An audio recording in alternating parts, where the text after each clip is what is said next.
come take a look around at our 1-bedroom villa at Aulani Disney Resort and Spa, equipped with a full kitchen as well as a washer and dryer. There is a washer and dryer at Aulani for other guests, but I believe all of the villas are equipped with their own set. There's also a dinner table that fit our family very comfortably, and this dresser is actually a bed that folds out, and the kids absolutely loved it. Full living room area with a fold-out bed and ocean views from the balcony.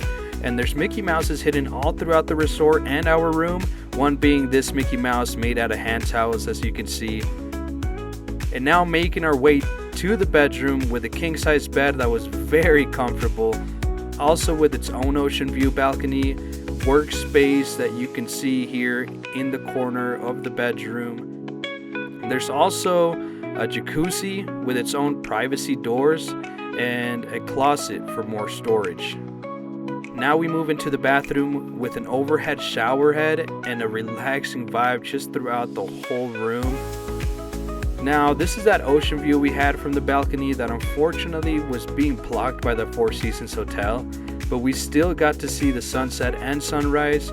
It's just not what I was expecting for an ocean view at the price, which was around a little over $1,000 a night, but still a great experience overall. And fun fact is that this hotel was designed by the same person that designed Animal Kingdom in Disney World, and you can really see it in the details.